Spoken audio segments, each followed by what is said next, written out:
আসসালামু আলাইকুম everyone, welcome to my channel Sumai's kitchen. আশা করছি আপনারা সবাই অনেক বেশি ভালো আছেন। আজকে আপনাদের জন্য আরও একটি রমজান স্পেশাল দারুণ রেসিপি নিয়ে হাজির হয়েছি।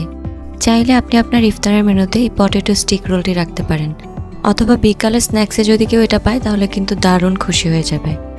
হোপফুলি রেসিপিটা আপনাদের কাছে ভালো লাগবে। চলুন তাহলে রেসিপিটা দেখে নেওয়া যাক।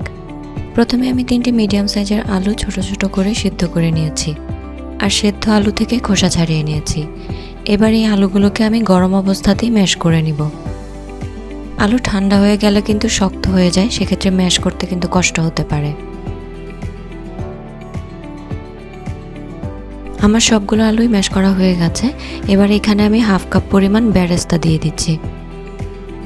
এরপর দিয়ে দিচ্ছি পেঁয়াজ কুচি। এখানে আমি হাফ কাপের থেকেও কিছুটা কম পরিমাণ পেঁয়াজ কুচি অ্যাড করে নিয়েছি। দিয়ে দিচ্ছি মরিচ কুচি 1 টেবিল চামচ পরিমাণ। এরপরে ছোট ছোট কিউব করে কেটে রাখা টমেটো দিয়েছি। এখানে আমি একটা টমেটোর অর্ধেক পরিমাণ ব্যবহার করেছি। তারপরে দিয়ে দিচ্ছি কিছুটা ধনেপাতা, 1 থেকে 2 টেবিল চামচ পরিমাণ ধনেপাতা আপনারা এখানে দিতে পারেন। এরপরে দিয়ে দিচ্ছি 1/4 টিস্পুন পরিমাণ গোলমরিচের গুঁড়া, গরম মশলা গুঁড়াও দিচ্ছি 1/4 টিস্পুন পরিমাণ, ধনিয়া গুঁড়া 1/4 টিস্পুন পরিমাণ। এরপরে দিয়ে দিচ্ছি 1 টিস্পুন পরিমাণ চিলি ফ্লেক্স, দিয়ে দিচ্ছি স্বাদমতো লবণ। আদা রসুনের পেস্ট দিচ্ছি 2টা মিলিয়ে হাফ চা চামচ পরিমাণ। দিয়ে দিচ্ছি কর্নফ্লাওয়ার 1.5 টেবিল চামচ পরিমাণ। কর্নফ্লাওয়ারটা অবশ্যই অ্যাড করবেন, এতে করে রোলটা কিন্তু খুবই ক্রাঞ্চি হবে। এরপরে এই সবগুলো উপকরণ আমি হাত দিয়ে খুব আলতো করে মিশিয়ে নিব। খুব বেশি জোরে মাখিয়ে কিন্তু এটাকে আমি মেশাবো না। আমি খুব হালকা হাতে মিশিয়ে নিয়েছি, দেখতেই পাচ্ছেন এটা কিন্তু খুবই ঝরঝরে আছে এখনো। এবার আমি এর মধ্যে দিয়ে দিব একটি সিদ্ধ ডিম। ডিমটা আমি গ্রেটারের সাহায্যে গ্রেট করে দিয়ে দিচ্ছি। গ্রেট করা হয়ে যাওয়ার পর আমি দিয়ে দিচ্ছি চিজ। এই পটেটো স্টিক রোলটার মধ্যে কিছুটা চিজ ব্যবহার করলে কিন্তু খুবই সুন্দর একটা চিজি ফ্লেভার আসে। তবে এটা টোটালি অপশনাল, আপনারা যদি চিজি ফ্লেভার পছন্দ করেন সেক্ষেত্রে কিছুটা চিজ এখানে অ্যাড করে দিবেন। আমি এখানে 2 টেবিল চামচ পরিমাণ গ্রেট করা চিজ অ্যাড করে নিয়েছি। এবার গ্রেট করা চিজ আর ডিমটাকে আমি আলুর সাথে আলতো হাতে মিশিয়ে নিব। আবারও বলছি, এটা কিন্তু খুব জোরে চেপে মাখাতে যাবেন না। আমার কিন্তু এটা মেশানো হয়ে গেছে। এবার আমরা স্টিকের মধ্যে রোলটা বানিয়ে নিব। প্রথমে অল্প পরিমাণ আলুর মিশ্রণ হাতে নিয়ে নিচ্ছি। এরপরে 2টা স্টিক একসাথে নিয়ে স্টিকের মধ্যে খুব ভালো করে হাত দিয়ে চেপে চেপে ফিক্স করে নিতে হবে। আলুগুলো কিন্তু খুব ইজিলি স্টিকের সাথে ফিক্স হয়ে যাবে, আর ভালো করে ফিক্স করতে পারলে কিন্তু এটা ঝরে পড়ার একদমই চান্স নেই। চারদিক থেকে একটু ভালো করে সমান করে এটার সাথে ফিক্স করে নিতে হবে। দেখতে পাচ্ছেন আমার স্টিক রোলটা কিন্তু রেডি হয়ে গেছে প্রায়।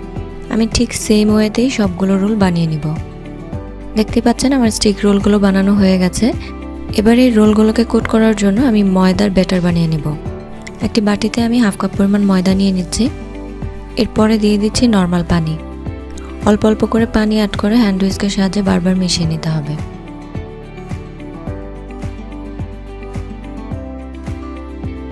দেখুন আমার ময়দার ব্যাটারটা কিন্তু একদম রেডি হয়ে গেছে, আর এটার কনসিস্টেন্সিটা হবে ঠিক এরকম। এরপরে আমি নিয়ে নিচ্ছি ব্রেড ক্রাম্বস। এবার আমি স্টিক রোলটাকে কোট করে নিব। প্রথমে আমি ময়দার ব্যাটারের মধ্যে এটাকে চারদিক থেকে ভালো করে ঘুরিয়ে চুবিয়ে নিব।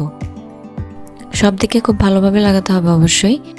আর ময়দায় কোট করা হয়ে গেলে আমি এরপরে ব্রেড ক্রাম্বসের উপরে দিয়ে দিচ্ছি। এবার সব দিক থেকে ভালো করে ব্রেড ক্রাম্বসও আমি কোট করে নিব। অবশ্যই চারদিকে ভালো করে লক্ষ্য রেখে তারপরে কোট করতে হবে, যেন কোনো অংশই কোনোভাবে ফাঁকা থেকে না যায়। এই তো রেডি হয়ে গেছে আমার পটেটো স্টিক রোল।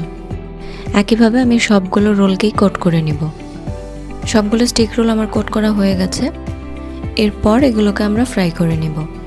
ফ্রাই করার জন্য আমি প্যানে পর্যাপ্ত পরিমাণ তেল ঢেলে নিয়েছি, আর তেলটা কিছুটা গরম হয়ে যাওয়ার জন্য অপেক্ষা করছি।